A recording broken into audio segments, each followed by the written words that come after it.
Super prime ટાઈમમાં આગળનો મુદ્દો છે ગુજરાત એટીએસને મળી આ મોટી સફળતા અને ચારે આતંકીઓ આવી ગયા સકંજામાં।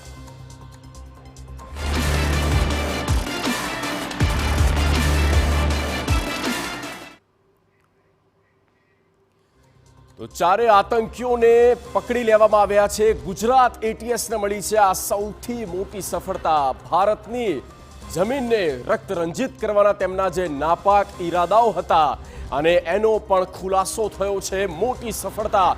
ગુજરાત એટીએસે 4 આતંકીની ધરપકડ કરી જે અલ કાયદા સાથે જોડાયેલા હતા।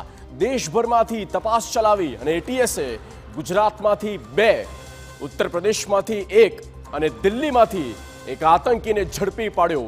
આમ 4 આતંકીઓ પકડાયા। યુપી, દિલ્હી, ગુજરાતથી ચારે આતંકીઓને પકડી લેવામાં આવ્યા છે। નામ પણ આપણે કહી દઈએ, મોહમ્મદ ફરદીન, જે અમદાવાદના ફતેવાડીથી તેની ધરપકડ કરવામાં આવી। સૈફુલ્લા કુરેશી, ભોઈવાડા, મોડાસાથી ધરપકડ।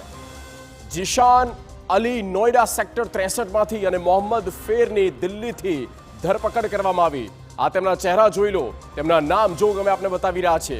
ઇન્સ્ટાગ્રામ સહિત સોશિયલ મીડિયા પર તેઓ ઉશ્કેરણીજનક ભડકાઉ સામગ્રી શેર કરતા, ગઝવાએ હિન્દને લઈ વિડીયો અને ભાષણો દ્વારા યુવાનોને ટાર્ગેટ કરતા તેમને કટ્ટરપંથી બનાવવાનો પ્રયાસ કરતા અને તેઓ પાસે અલ કાયદાનું સાહિત્ય પણ મળી આવ્યું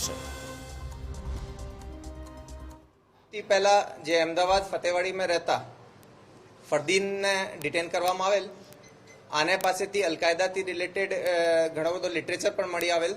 સાથે સાથે હાલમાં જ એના દ્વારા એક તલવાર પણ પ્રોક્યોર કરવામાં આવેલી હતી, એ પણ એનાથી સીઝ કરવામાં આવેલી। એના સ્ટેટમેન્ટ આધારે જાણવા મળેલ કે એના જે સાથી જે છે, જે ઇન્ફોર્મેશન મુજબના 3 માણસો છે એ પણ આને જોડે સંકળાયેલા છે। આને એટીએસ ખાતે લઈને એફઆઈઆર દાખલ કરીને એ બીજા 3 લોકોનો પણ આમનો નામ ખોલવામાં આવેલો। 3 જે ટીમો હતી એના દ્વારા બીજા 3 આરોપીઓને પણ પકડવામાં આવેલ। આ લોકોનો જે ઇન્સ્ટા પ્રોફાઇલ છે એને જોતા એ લોકોએ ઘણા મોટા પ્રમાણમાં રેડિકલ કન્ટેન્ટ ક્રિએટ કરતા હતા, ફોરવર્ડ કરતા હતા, શેર કરતા હતા, કોલેબ કરતા હતા અને લોકોને આ રીતની ઉશ્કેરણી કરતા હતા। ઇન્સ્ટાગ્રામ ઉપર વિવિધ અકાઉન્ટ્સ પણ અને ગ્રુપ્સ બનાવેલા છે જેમાં એ બીજા લોકોને આ રીતે તૈયાર કરતા હતા।